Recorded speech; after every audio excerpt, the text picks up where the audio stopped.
And unmute, and everybody can see it. Great. Thank you.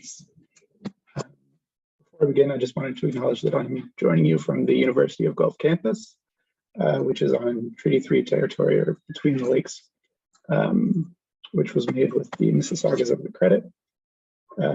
Also, locally there are Anishinaabe and Haudenosaunee peoples who've had a long and unique relationship with the land, as well as the Attawandaron people who are here in the archaeological record.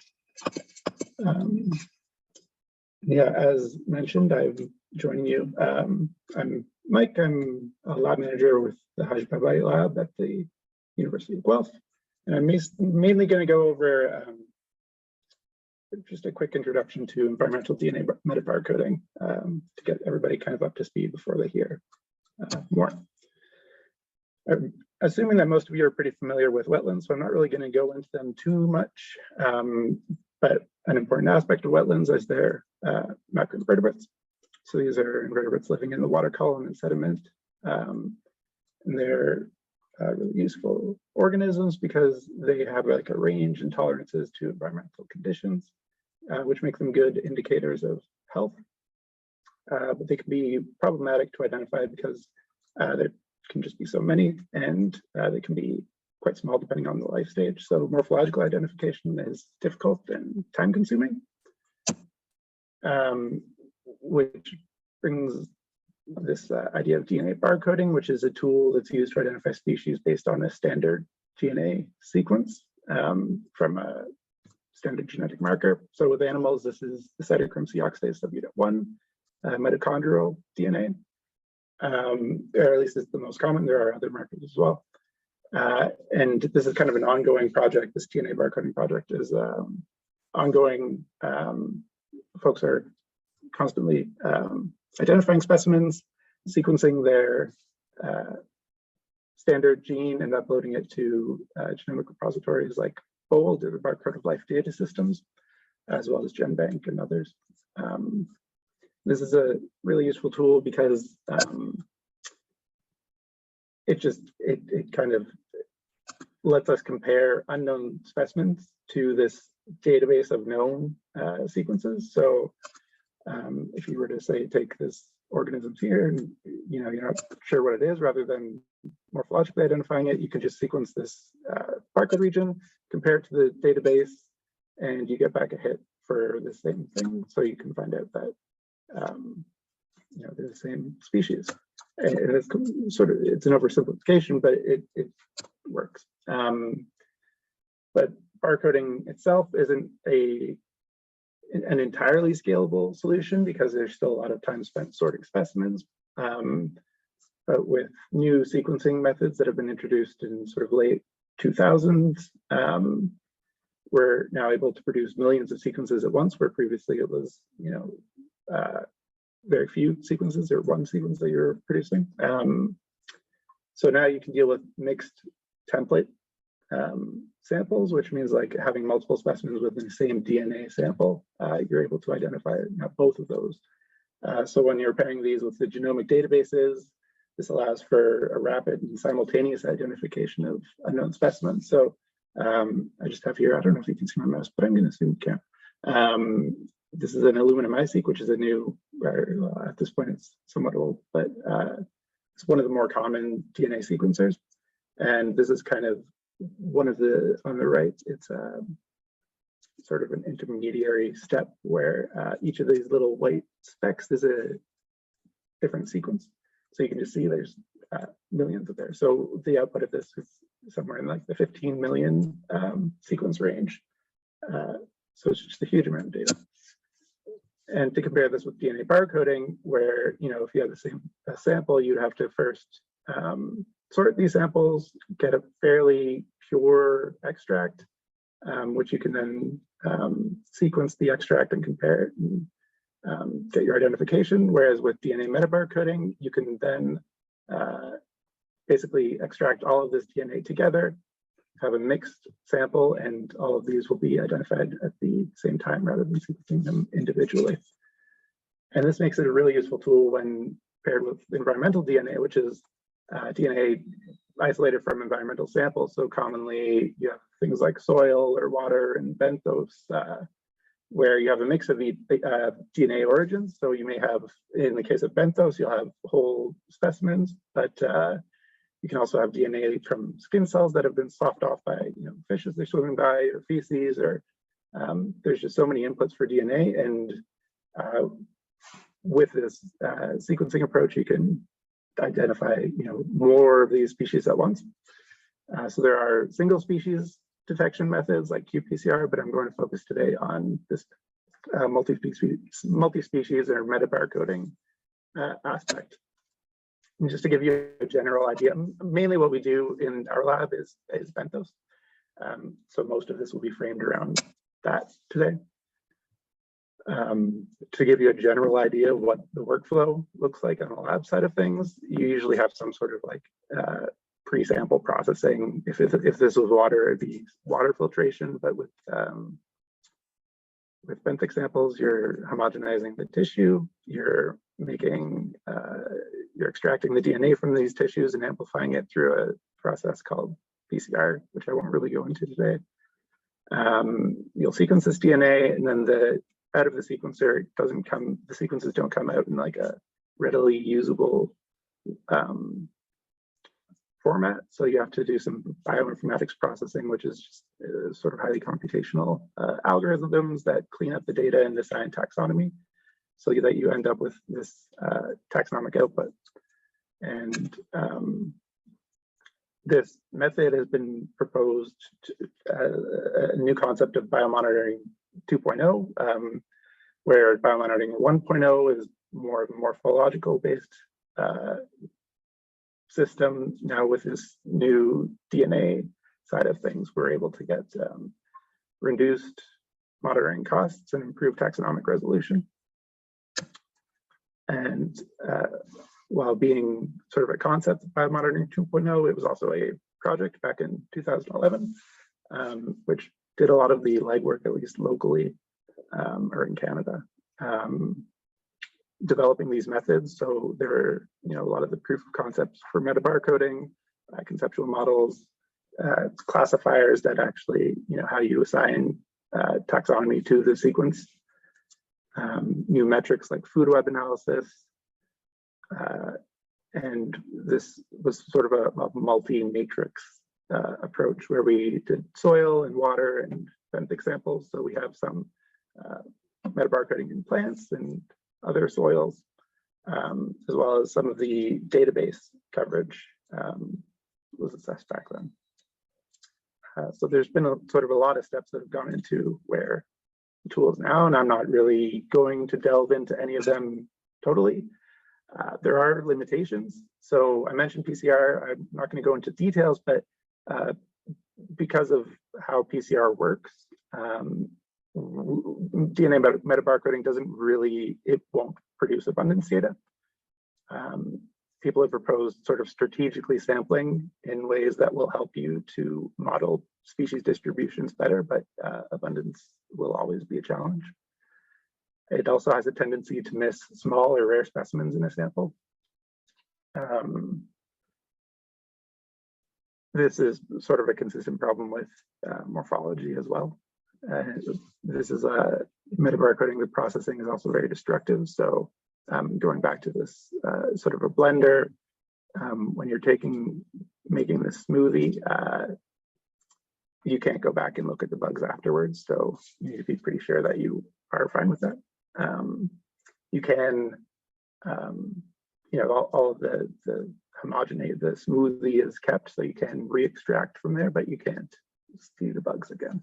So it is a challenge. And there are sort of non-destructive methods being proposed or tested so that we can avoid that as much as possible.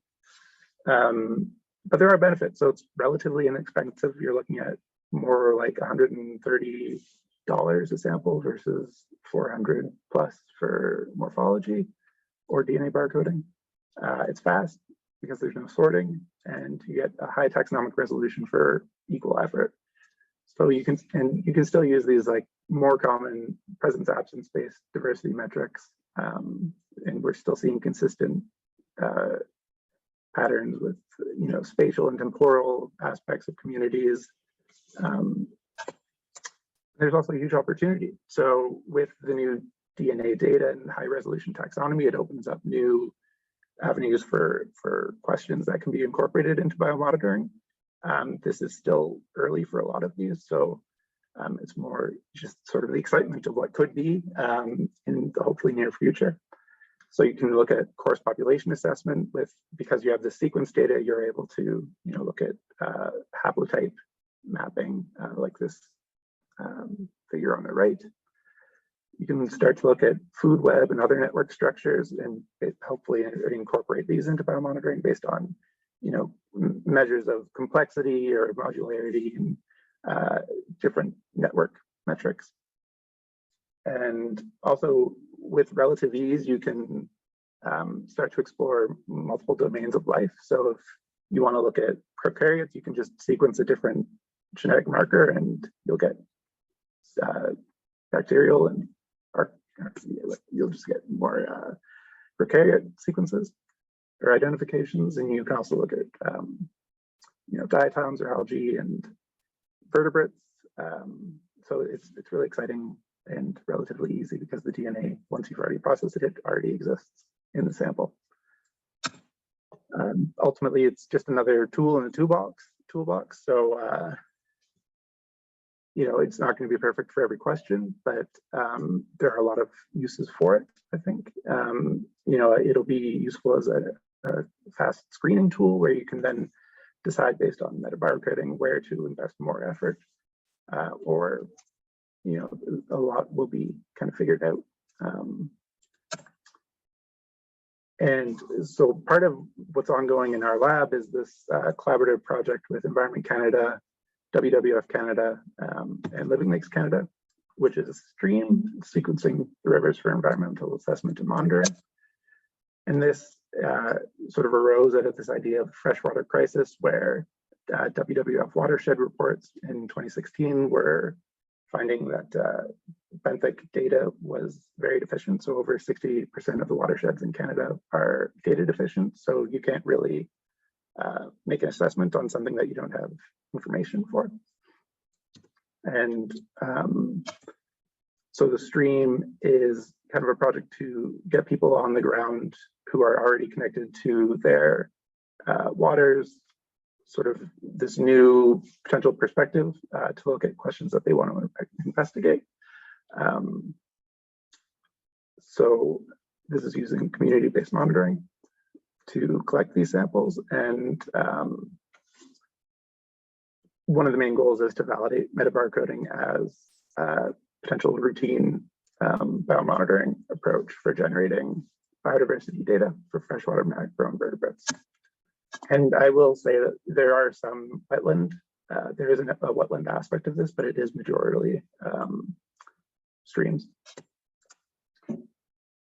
This is a collaborative workflow that sort of in the top right begins with outreach and recruitment by Living Lakes Canada and WWF Canada, who are then go to train interested participants in the cabin methods that you'll hear, or at least you'll hear the wetland protocol later, and they actually, like I said, are more focused on the stream.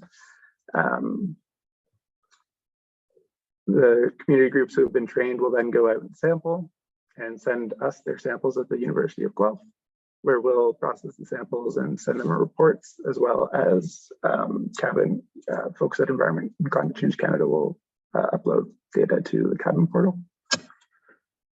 So far for this 3-year project, we've collected, or communities and government has collected over 1,000 samples from 570 sites as of last week. And just this year, groups of, we've explored 5 new watersheds. We've collected about 300 samples, and we expect that over 400 samples will still come in, which would put the total for the 3-year project at the initial funding, that is at around 1,300 to 1,500. But we have had our funding extended through 2024, so we're excited to say that STREAM will continue to support groups with study design and sampling logistics, as well as stats and data interpretation. Maybe most importantly, the DNA processing will be covered by STREAM. There will also be an open access data sharing portal, as I mentioned, through Cabin. And in collaboration with WWF, we'll be making or incorporating this DNA metabarcoding data into watershed reports by the end of next year. So I just wanted to quickly thank this large group of people who all have some connection to STREAM, but most importantly, the local watershed participants who have knowledge and excitement about their waters and an excitement about this project that really wouldn't be possible without the folks out there collecting on the ground. Like I said, we are continuing into 2024. So if you are interested in this, you can always reach out. And yeah, I'm happy to answer any questions, but I'm also excited to just see the rest of the presentations today because a few of these people are STREAM participants. So that's always exciting. Yeah, thanks. Thank you so much, Mike.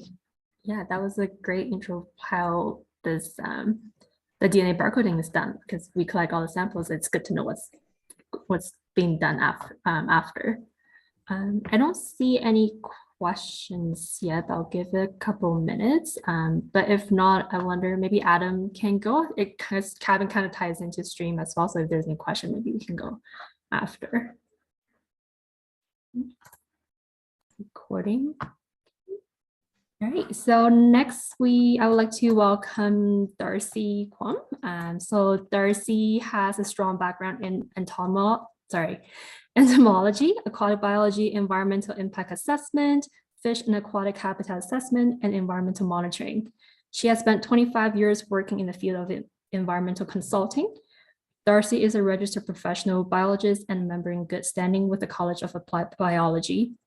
Darcie has also carried out aquatic invertebrates and water quality assessments for forestry, mining, government, and community groups on numerous streams and wetlands in the Kootenay area. So yeah, Darcie, take it away. Great, thank you. It's been a pleasure to work with BCWF this summer and really appreciate you hosting this event. I'm a biologist based in Nelson, BC, and I just want to respectfully acknowledge the First Nations territories on which we have been working. This includes the Sinex, the Selix, the Tanaha, and the Swahatnik. I'm going to talk about our work in Crescent, BC, where we've used both metabarcoding and traditional taxonomy to help make management decisions in a large-scale restoration project.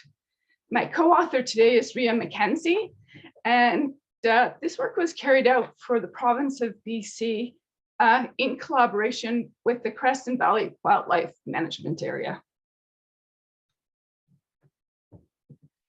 So we started Cabin for collecting samples for Cabin for Wetlands in 2014. This came from a call from community groups in the Slokan Valley, and in particular, Jennifer Yao suggested that I get started on this. We connected with Emily McIver, and she orientated us with regards to potentially sampling wetlands. This was part of a large project called the Slokan Valley Wetland Assessment and Monitoring Project, and involved quite a number of experts, a steering committee of a large number of agencies, and a whole mapping project, plant assessment, classification work. It was a black hole for wetlands in the Slokan, and I feel like we've really come out of that with a lot of information, not just from Cabin, but from many of the nonprofit groups. And this is translated into a lot of work on restoration and other projects within the Slokan Valley. It's been a model for moving to other locations within the Columbia Basin. So from there, we started looking at restored wetlands and how the trajectory over time on how these wetlands are recovering. This was to collect basic information and sort of to quantify how restoration proceeded. But we noticed that there are different types of construction methods, and that possibly created differences in the trajectory, along with other factors of dislocation, etc. So from there, we were asked to set up a project, and this is a talk I'm going to talk about today, in Creston on a large scale reconnection of the wetland to the Quamme River. And so this is more of a benchmark project where we're looking at before after control impact assessment. And then Steve is going to talk about his wetland effectiveness monitoring following my work, and together, these two projects from Steve's work and myself, we've collected 125 samples in the Columbia Basin, and about half of them have been analyzed by microscopy and half by metabarcoding, thanks to Steve making a big push this summer. 6 Mile Slough is just going to describe it as a case study and how we can use metabarcoding along with microscopy. So this project is led by the Creston Valley Wildlife Management Area. It's funded by the Columbia Basin Trust. It aims to restore 1,260 hectares of wetland and reestablish the natural hydrology of the wetland. So the target species here are northern leopard frog and migratory birds within the wetland. But then by connecting to the Quamme River, there's downstream effects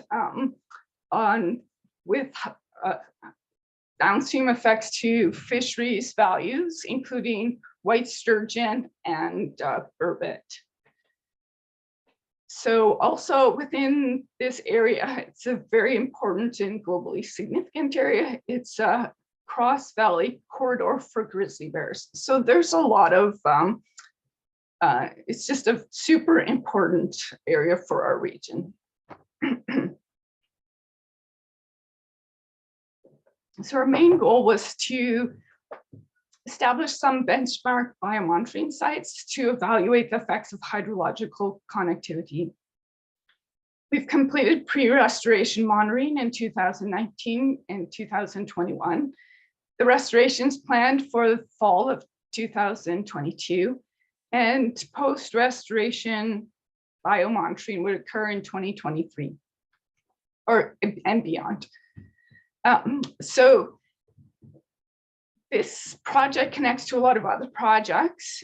We use the core cabin protocols as a base because of the high quality assurance and just the standardized protocols. We added some extra detailed water and sediment analyses. The TSS and DO are actually part of Cabin for Wetlands there, but I just highlighted it there because it's very important for amphibians. This project also works with other consultants who are doing the mapping, hydrology, and fisheries work as well. So this is up close with 6 Mile Slough. It's a very large wetland. I sometimes call it a beast of a wetland to work in because it requires canoes and portaging, lots of water bottles, and it's challenging to get around in. But the restoration project is reestablishing some of the water controls within the wetland. And the treatment, there's two different treatments, and this is because the southern area is critical habitat for the northern leopard frog. This is kind of new, slight expansion of the range from monitoring in the last 2 years. This work has been done by the provincial northern leopard frog team. And that area will be kind of considered a reference area where most of the hydrological reconnection will occur from the northern two compartments.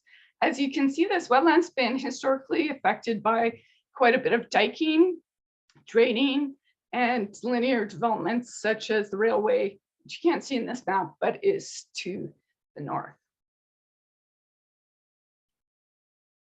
Just some quick pictures of northern leopard frogs, and every egg mass is so important that they cage them from predators. They're federally endangered species and red listed within the province of BC.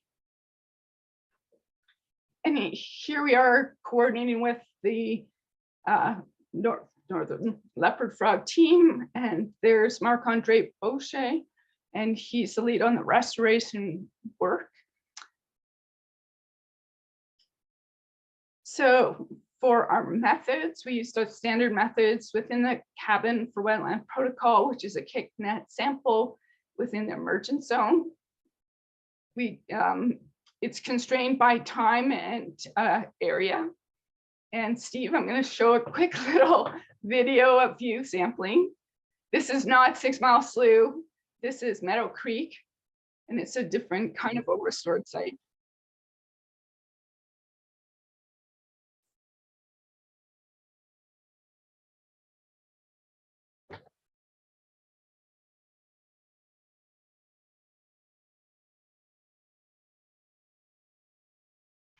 Oops. Yeah, so that was just a little quick video there. And other parameters that we collect is we fill out the cabin for wetlands, habitat forms and all of their data there. We collect water and sediment from each site. Each quadrant is assessed for the % composition of plant species within each quadrant. And one of the reasons for the reconnecting to the river, again, is to reestablish the natural hydrology, is because cattails are quite aggressive in some of these areas. And the hope is that the reestablishing the natural hydrology will create a more mixed plant community. So macroinvertebrate samples were sent to 2 labs. We had paired samples at each site location, and one of the samples was sent to the University of Guelph under the STREAM program, and the other was sent to Rithron Associates in Montana for morphological identification. So Michael described his work so well, and oops, I just wanted to say that both types of data here are similar but different, and we're trying to, with this applied project, maximize the types of data we get from the project and use it to maximal value. For instance, just one output from the metabarcoding work was we were able to look at invasive species, and we just did a quick scan to show there were no invasive species in the wetland. And this is the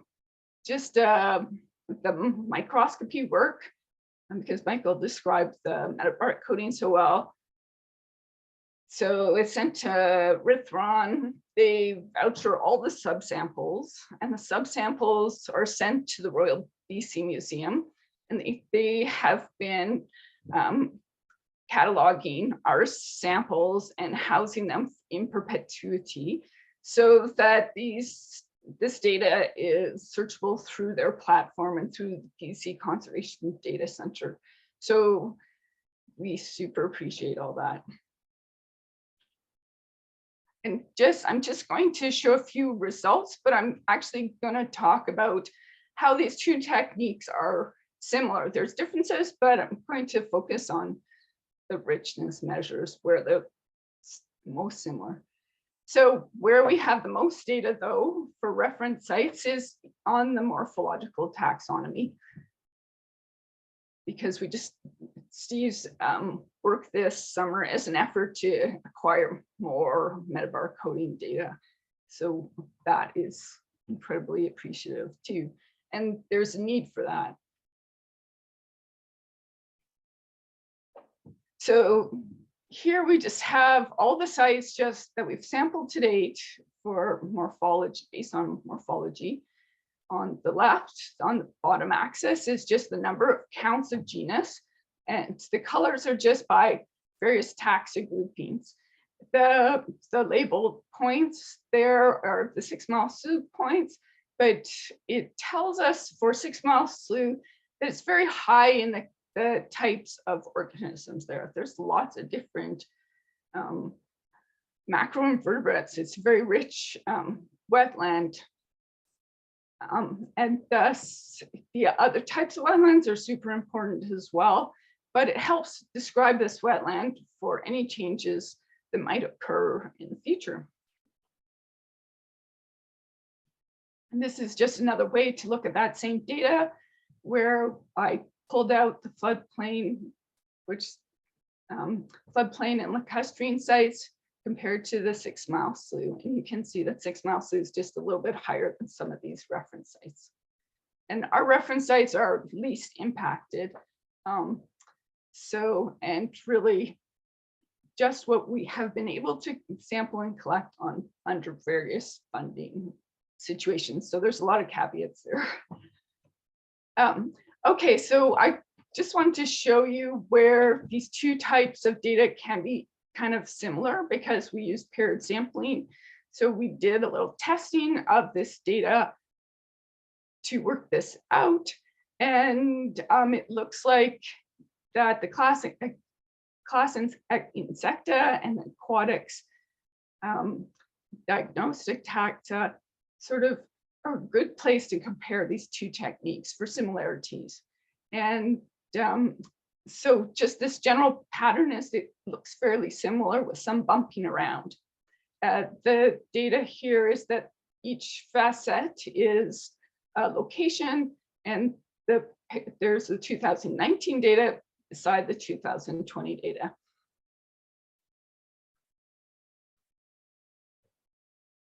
Again, when we box plot this, it looks, to me, this looks decently similar for total richness, and with the metabarcoding, of course, detecting more genus at a higher number of genus.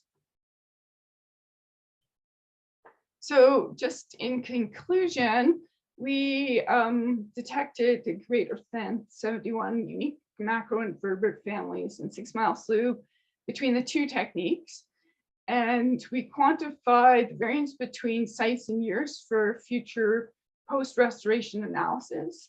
Restoration is expected to reduce typha and increase the diversity of plant species. This should increase the diversity and abundance of macroinvertebrates in higher trophic levels throughout the wetland. Also, just all of our metadata to date, even though it's been pre-restoration monitoring, has fed into decisions on whether to go ahead with the wetland restoration and how to handle issues around the northern leopard frog. It's going to be reviewed by these various agencies as well. So our future monitoring, of course, is to be tracking this into the future and to look for changes. The key advantage to using the cabin methods is that it is appropriate scale for localized changes. Sometimes with wildlife populations, they're very mobile, such as birds or frogs. And it's a little bit harder to get a handle on the effects, benefits of the restoration process. And as Adam described, this year was the first year of a Cabin for Wetlands project within the Cabin platform. So we've created a Columbia Basin project so we can collaborate together, because as you can see from the morphological data, working together will provide greater inference to all projects. And then we're getting into some drone work, but that's a whole nother thing. So I want to thank you for the opportunity to talk today, and for everyone else who's also speaking, and all the great coaching and from Environment Canada, and working with them on these methods, as well as BCWF this summer. As I said, it was a great pleasure to connect and work with Steve and the whole crew. There's so many people to thank, and I have to say, everyone, thank you from the bottom of my heart. It's been quite a long process, and it's involved so many people, and yeah, but it's been fun. Thank you. Thank you so much, Darcie. Yeah, it was definitely a pleasure working with you in the summer as well. There was a question. There were quite some chats going on here. I think there was a question about the lab cost for the project. Well, for the Metabarcoding, we worked with the Stream project, and they provided matching funds. So we're so thankful for that. And for some of the community groups, sometimes they provide shipping as well. That's been working with WWF, Living Lakes, who I'd love to mention as well. As far as the lab costs, I'd have to, I don't have that right off the top of my head, but microscopy is through Rithron. It probably needs to be priced through Rithron or another lab.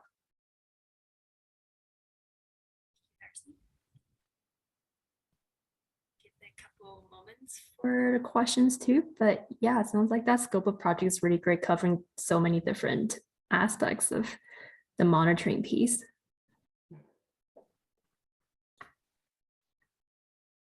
I just wanted to mention too that, Darcie, thank you so much for this presentation, and it's a really good representation of it takes a village to collect all this information, and you did a great job highlighting how many teams are working towards the same goal. Yeah, and we do have a little project that I want to mention with the Slokan River Stream Keepers, which is using metabarcoding to look at the trajectory of their wetlands over time. So that's ongoing as well. And they have been super supportive through the years.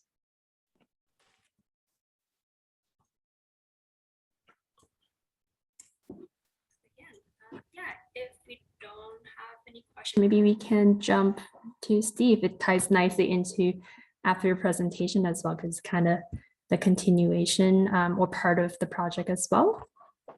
But yeah, thanks again, Darcie. So next, I would like to introduce Stephen Blair.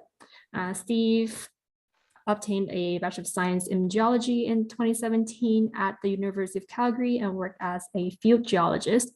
He has now returned to academics to pursue his passion for wildlife and environment.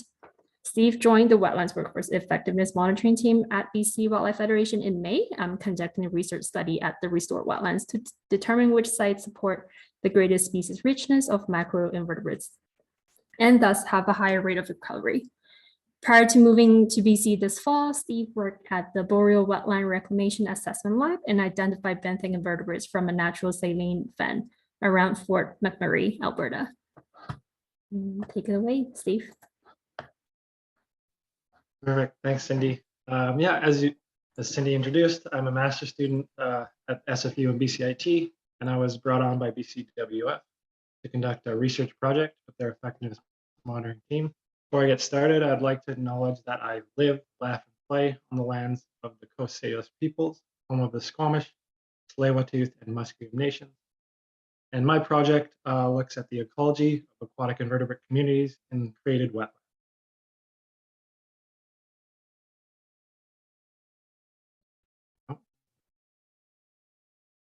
Before we get started, I wanted to do a little overview of what we're going to see. So I'll give you a little background of the locations that I sampled, the wetlands I sampled, and why invertebrates could be good as bioindicators.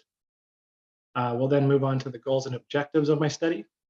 And then after that, the methodology, so how I collected my data and how it's being processed. And it all ties in well with what's been presented today. And then some preliminary results that I've cooked up, and then the journey ahead. So I think it's beneficial for me to define restored versus a created wetland at this point.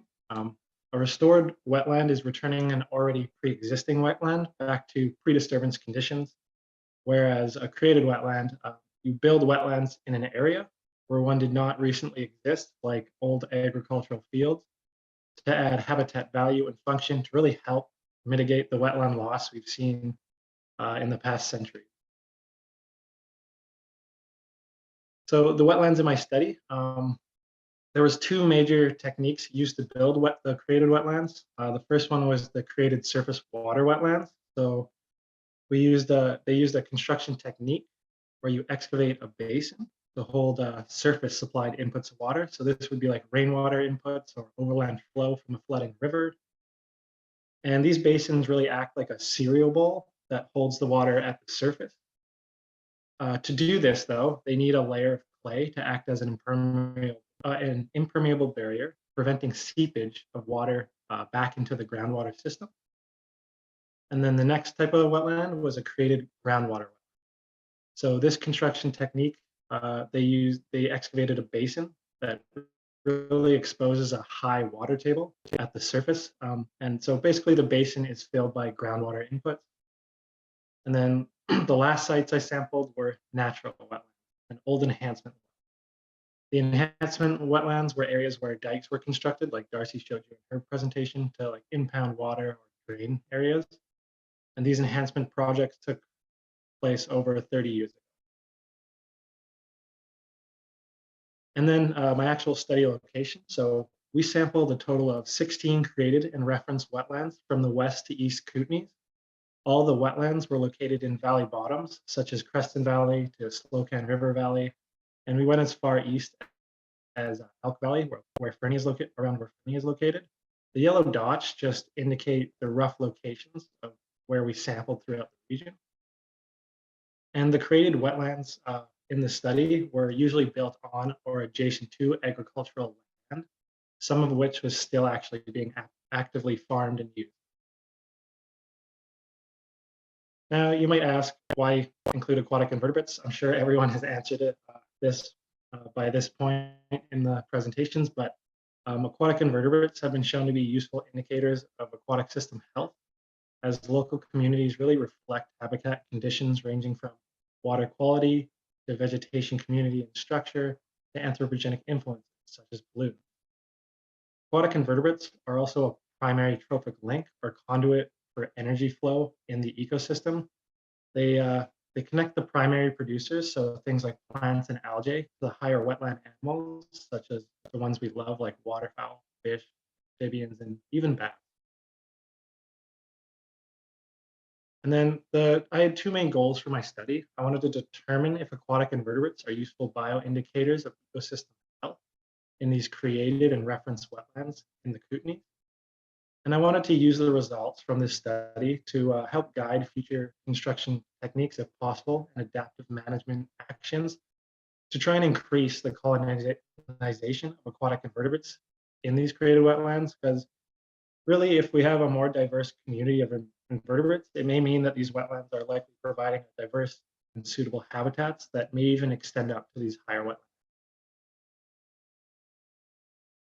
So moving on to my objective. So I wanted to identify and compare aquatic vertebrate richness in created wetlands of different ages, reference wetlands.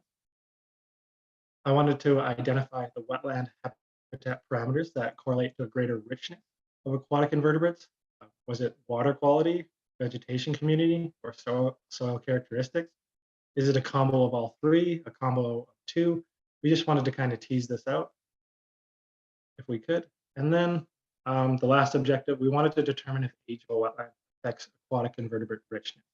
So, like, does it take time for these invertebrates to colonize these newly built habitats? That is why I use age gradient when selecting my sites.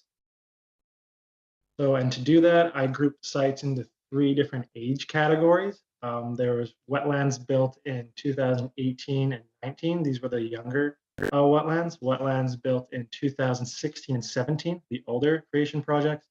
And then my reference wetlands. And then for the study, I used the cabin protocol for wetlands for most of my data collection. However, I took some measurements that cabin uses out, like analyzing water samples for nutrients like phosphorus or nitrogen, while also adding other characteristics to measure like soil development and compaction that was specific to my study. I just wanted to point this out to show that cabin is a great resource and template to help standardize methodology and collection of a study, but you can also add some customized add-ons. So to actually determine where data would be collected, we visually inspected the entire wetland pool or area and picked a spot where the most representative submergent and emergent vegetation was located. We wanted to target the emergent and submergent vegetation zones because it covers a great variety of habitat within wetlands. So it's going to give us a really good picture of the aquatic invertebrate community supported by these wetlands in just one fell sweep. Once we had decided on the locations that we wanted to sample from, the first parameters we measured were water quality, and this included water depth, temperature, dissolved oxygen, pH, and specific conductivity. We just wanted to see if this was maybe a driving factor of aquatic invertebrate richness. Now moving on to the actual invertebrate collection. So to standardize invertebrate collection and all of their data collection, 25 meters squared or 2 meter by 12.5 meter sampling quadrat was assembled using bamboo stakes to delineate the sampling area. The traveling sweeps were performed within that quadrat where an operator moved in a zigzag pattern like we've seen in the other presentations, and we did it for 2 minutes in total. And that sweep path can be seen by those white dotted arrows in the illustration. This is just an infield photo of myself and my colleague Cindy with a quadrat that we set up. As you can see, the quadrat does not need to be that rigid rectangle, and you can assemble it to fit the shape and the contour of the wetland. Otherwise, you're going to be not collecting the correct habitat zone, or will be chest deep in water at that point. And then to actually capture the invertebrates, like we've gone over, we use cabin kick net. It has a triangular frame with a 400 micrometer mesh-sized net and a removable collection jar, which is really handy when you're actually transferring samples over to your preservation jars.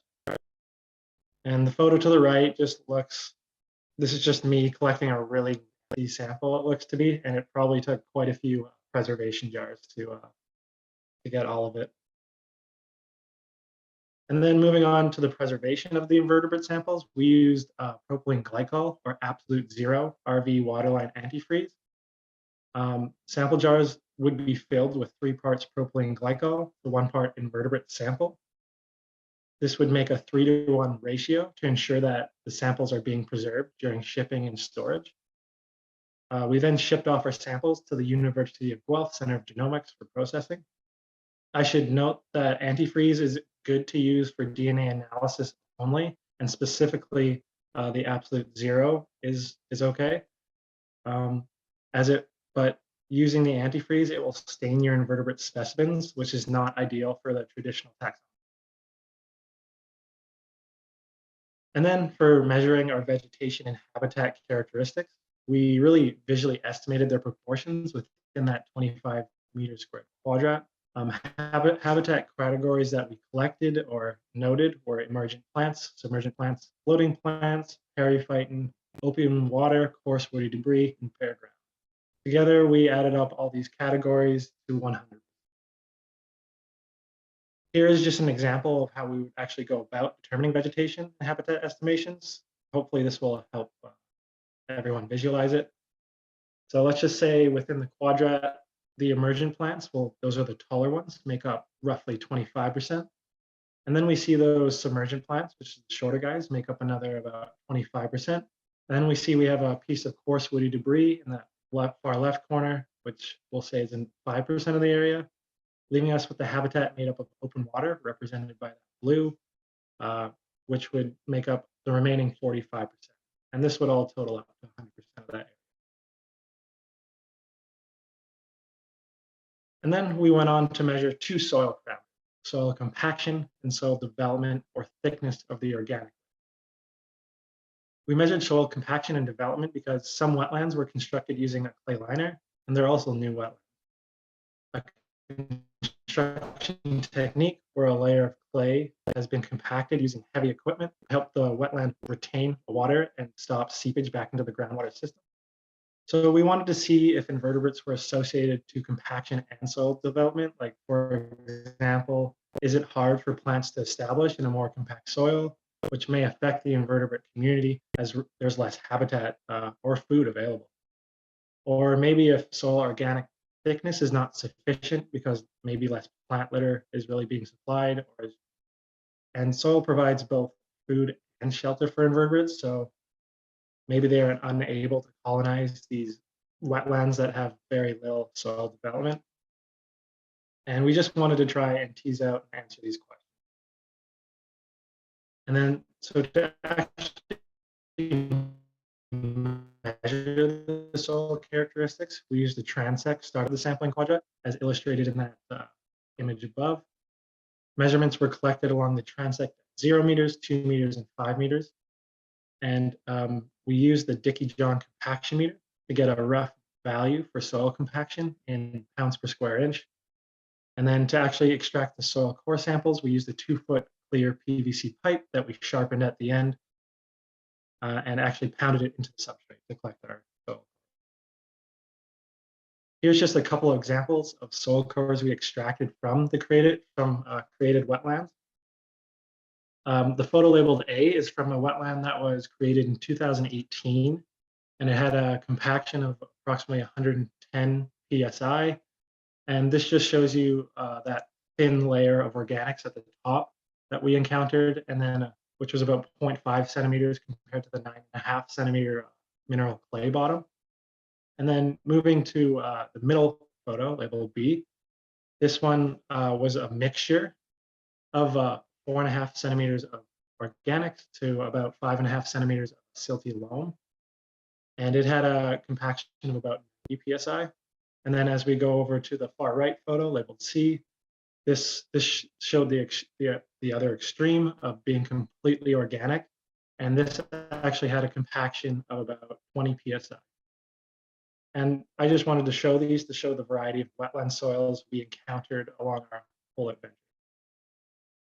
And then for processing the macroinvertebrates, we opted to go with DNA analysis, which the University of Guelph Center of Genomics, partnered with the STREAM program, has kindly offered to process.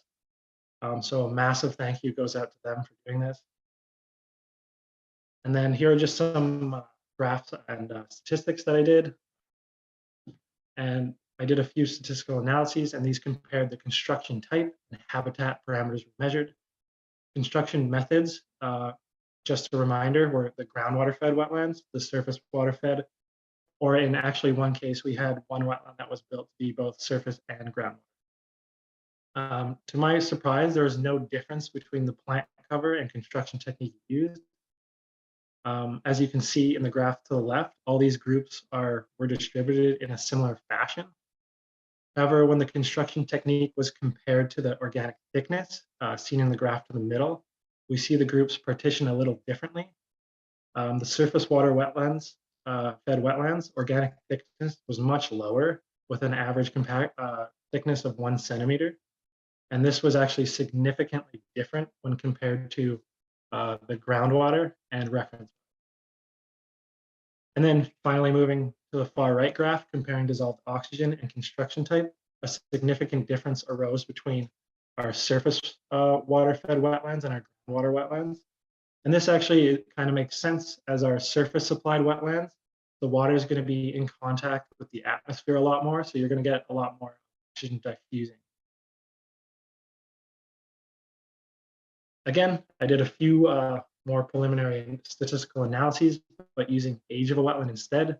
And just to recall, young wetlands were those made in 2018 and 19. The older wetlands were those made in 2016 and 17. And then we had our reference.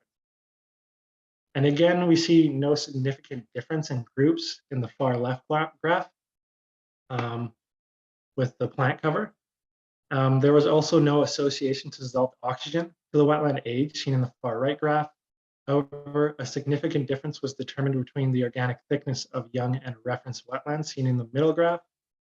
This may be due to younger wetland creation not having enough time to develop soils.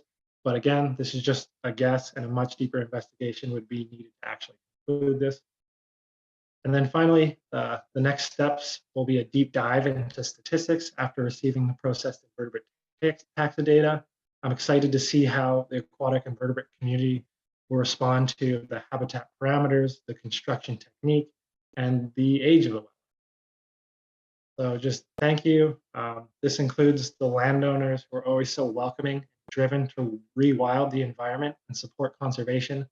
The amazing team from BCWF who supported me along the way. A big thanks to Neil who took a chance on me and brought me on to do this project.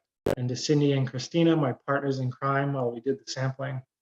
And my two amazing advisors, Lisa and Darcie, who guided me through this adventure from office to field and continue to guide me today.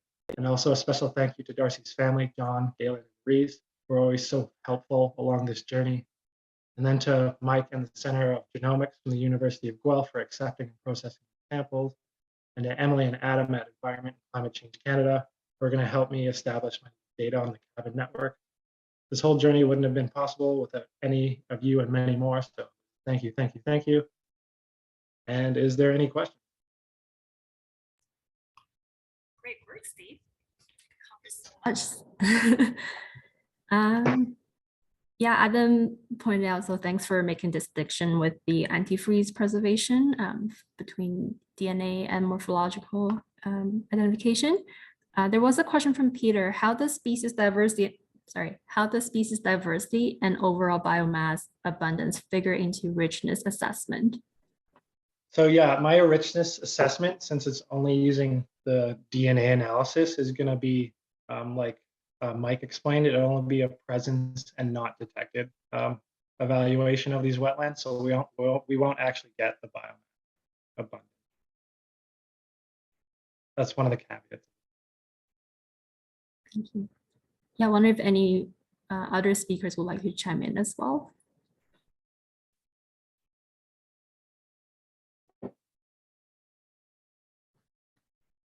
No, there were also a lot of interest of potentially finding active research groups in BC that people or community groups can join. Yeah, so I'm wondering if Alyssa or any of our speakers can have some suggestions.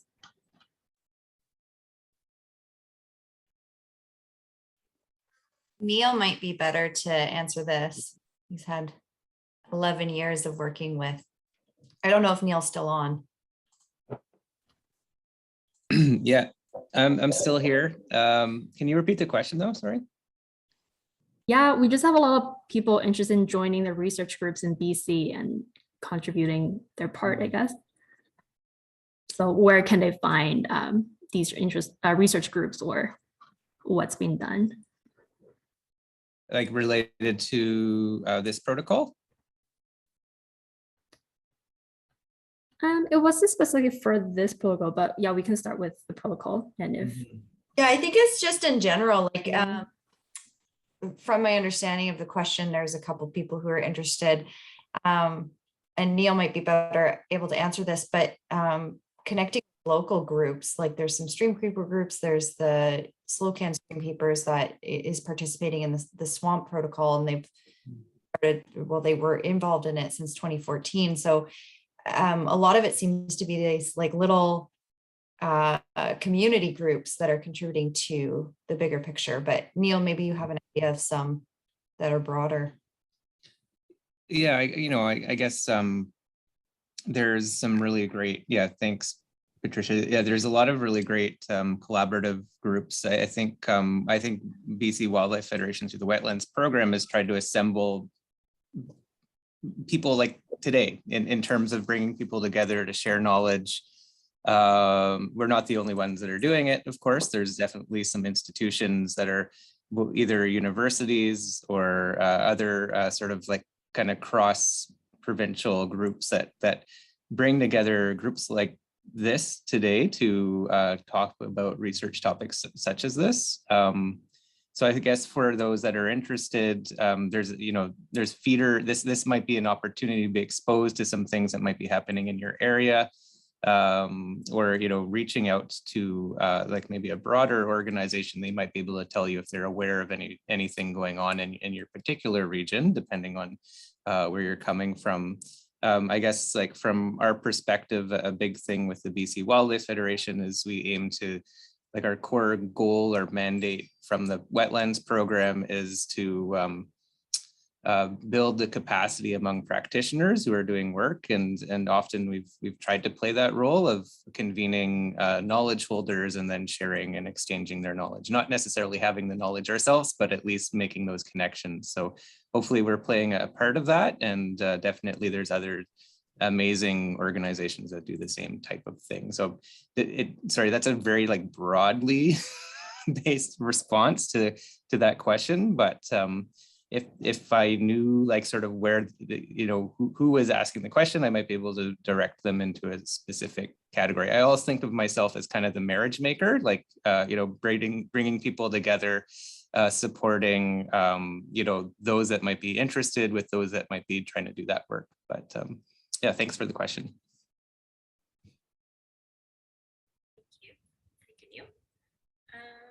What's a question from Jesse Perez? I'm wondering if you will be comfortable unmuting yourself.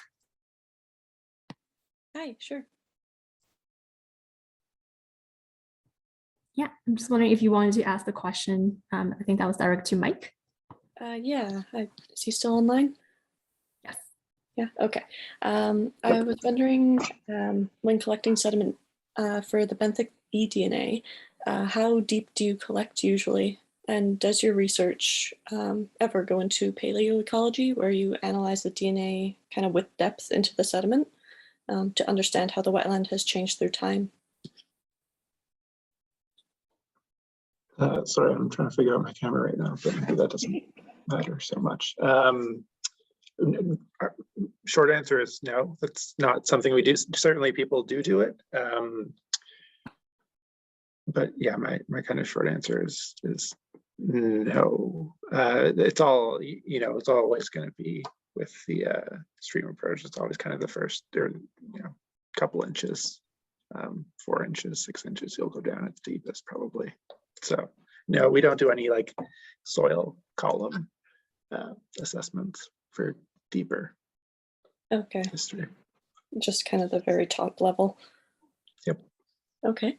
And then just to follow up, for recent graduates interested in research using eDNA, do you recommend any specific training or companies that would be good to join? From what I see, I mean, company-wise, it's still new and there aren't that many around here. Certainly in like Europe, there's starting to be more companies. But Yeah, there's lots of grad programs. Like I think it's an exciting field where everybody's starting to kind of dip their toes into it in at least some aspect, whether it's benthic or water or soil. Somebody's, metabarcoding is everywhere, it seems to me. I'm also very, in my ivory tower or whatever. But yeah, there's lots of programs. Yeah, I don't know what more to Okay, say. so mostly graduate opportunities, not so much private companies. I from what I see, yes, that would be more accurate, I think. That's good to know. Thank you. All right, thank you so much. Lorena has a question. Did you want to ask yourself, Lorena? Yeah, if it's a basic question, I think direct to most of the speakers here. So how do you prevent the invertebrates from getting squashed when you collect the wetland species due to the muck in the water? Is this a problem for microscopy ID? I can take that on as the taxonomist on the group.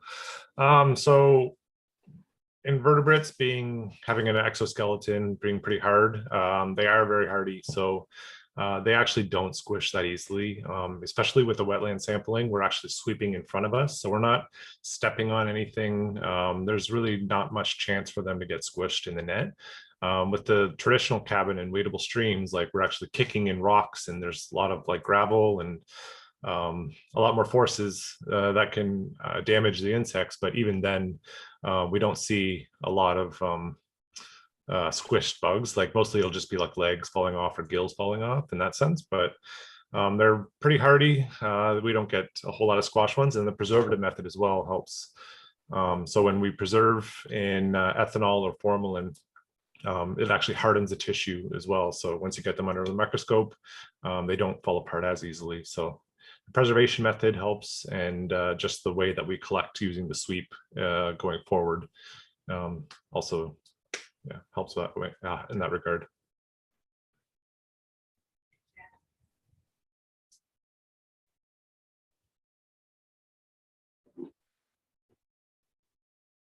I guess I have a question too in terms of like contamination for the DNA methodology. I know in the field when we collect, we avoid as much as possible, but how for these contamination, how does it affect when you get into lab for the species to do the metabarcoding, I guess?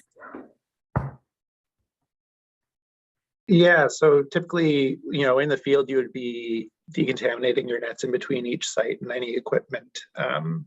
You'd be wearing like gloves, lab gloves as you're sampling, and just avoiding contamination as much as possible in the field. In the lab, we have, other solutions that we're always using. We're cleaning constantly just to avoid contamination. I think, sampling in the field will always be dirty. It's just doing the best you can, really. And with environmental DNA, you're in the environment anyway. So as long as you're not, contaminating across sites, kind of thing. It's not a huge issue. It is a consideration for sure, though. And I'll just add to this, in the stream project as a whole, Environment Canada had developed decontamination protocols in terms of your waders and the nets and all the tools that you're using. So those protocols are already well laid out as part of the stream project. Yeah.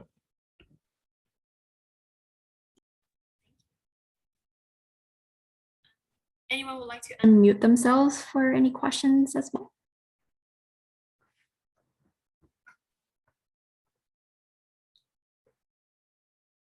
There was one question further up. Oh, no, I think we answered that already. Cindy, did you already ask the question from Peter Ballin? Mm-hmm. Okay.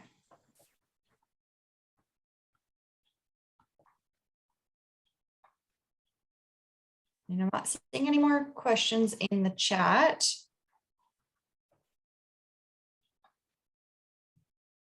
I'll give everybody another moment to ask any of their burning questions. One thing that I did want to ask of our guest speakers is if we do receive questions after this webinar and people have time to sit on it, think on it, are you comfortable sharing your contact information? Yep. Yes, definitely. Perfect. Yeah, no problem. Okay. We will be sending a wrap-up email. So for those who have joined, as well as those who registered and were not able to join, we will be sending a link of this recording, and then I can include the the contact information for all of our guest speakers in case you have questions to follow up on.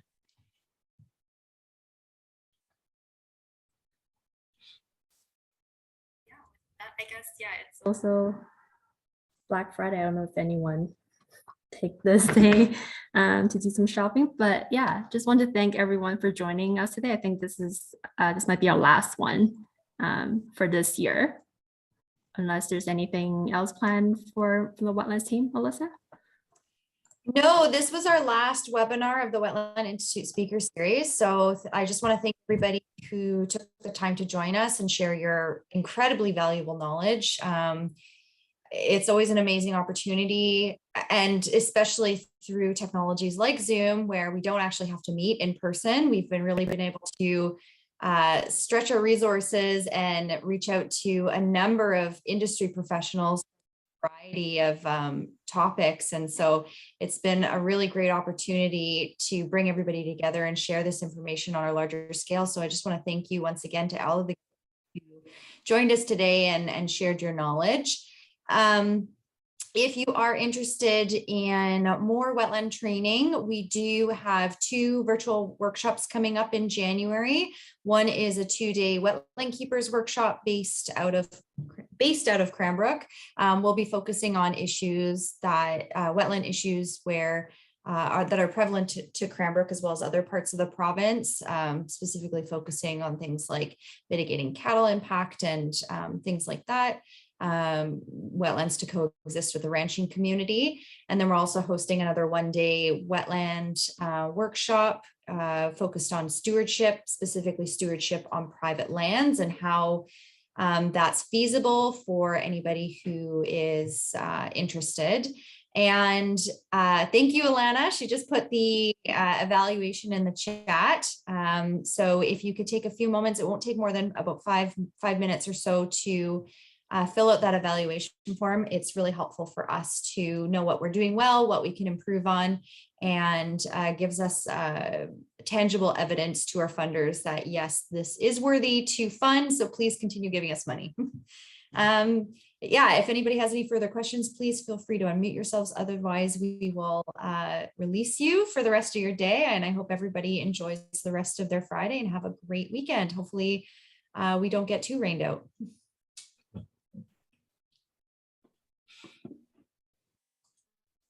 I think people are just sharing a couple more links in the chat. Emily just shared some more links about the cabin web. And there's some links further up for some of the cabin protocol publications.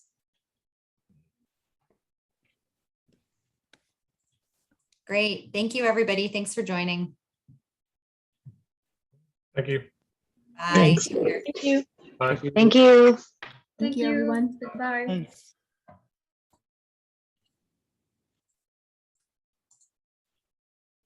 And for all, Cindy.